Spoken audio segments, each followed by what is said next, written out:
এই deer master কি খবর রান্না গো রাফসানদা ছোট ভাই জ্বালা শেষ কিবার হইবে গো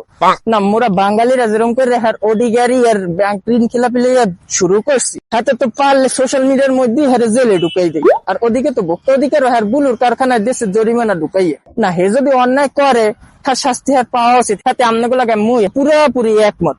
কিন্তু হার অন্যায়ের যে ধরন আর হে যেমন শাস্তিটা পাইতেছে সেটাও তো একটু চিন্তা করা উচিত না কি কোন হে নিজের টাইম শ্রম ইনভেস্ট করিয়া মেধা বুদ্ধি খাটাইয়া ইউটিউব ফেসবুক টাকা ইনকাম করছে হে আবার ওডিগারি কিনছে হাতে তো কোনো অন্যায় হয় নাই এটাই আমনে আমি সবাই মোটামুটি একমত নাকি কোন ভেজাল ডাবার যে কোনখানে আর বাপ মায়ের ব্যাংক ঋণ খেলাপি আর নগদে বুলু কারখানার অসঙ্গতি এখন মগের মূল্য বাংলাদেশে যেখানে হাজার হাজার কোটি টাকার খবর থাকে না হ্যাঁ হঠাৎ করে 3 কোটি টাকা লেগে আমরা এত সরগরম কিনলে গেলাম এই জিনিসটা তোমার মাথায় ঢুকতেছে না এরকম 2-2.5 কোটি টাকার ফাইল তোমার এলাকার এক মধ্যম মানের মহিলা নেত্রীরও ব্যাংকের লাগে চলতে আছে এই ফেল বলে আবার হে কাটাইয়া সুন্দর 70 লাখ টাকা নামাইয়েন মগো কি মশলা মাহাই দিলি আমরা এটা উবুরে ফিরে গিলে খাই আর বুলুর কারখানার যে অসঙ্গতি ওরম নিয়মত মগো বাংলাদেশের মোড়ে মোড়েই মনে হয় ভোক্তা অধিকার খুঁজে পায় হ্যালো এরা জরিমানা করছে সুতরাং হেটা লইয়া তেমন কোনো বাকশিট মন নাই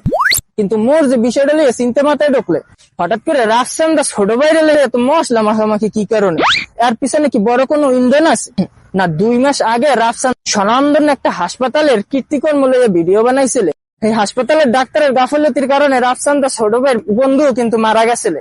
এটা আপনারা অনেকে জানতে পারেন আবার নাও জানতে পারেন কিন্তু এই ভিডিওতে এই হাসপাতাল আর ডাক্তারের বেশ ভালোই ভেজাল পোহাইতে হয়েছিল মনে হয় এই কাহিনীর কোন কালা জাদু এখন রাফসানদা ছোট ভাইয়ের উপরে কি বর করতে আছে দাদু না মুই ছোট মানু ছোট মাতার বুদ্ধি এত বিশাল বিশাল প্যাস তো মোর মাতার খেলে না এখন এই টোটাল বিষয়াদি যদি আপনারা এক সরল রেখার মধ্যে আনতে পারেন তাহলে দয়া করে কমেন্ট সেকশনে জানাইয়েন আর যদি এটা না আনতে পারেন তা ভিডিওটা দয়া করে একটু শেয়ার মারিয়ে দিয়েন যাতে ছোট কোনো বিষয়ে মশলা মাহাইয়া বড় বানাইয়া বড় কোনো বিষয়ে মোরা হারাই না ফেলাই আর রাফসানদা ছোট ভাই ছোট মুখে একটা বড় কথা কইতাম চাই ভুল শুদ্ধ মানুষের জীবনই হয় আপনারা তরুণ সমাজের আইডল ভাই ছোট ভুলগুলারে ঠিক করে বড় অপকর্ম গুলার বিরুদ্ধে রুখে কিন্তু আপনাকে দাঁড়াইতে হইবে ভাই।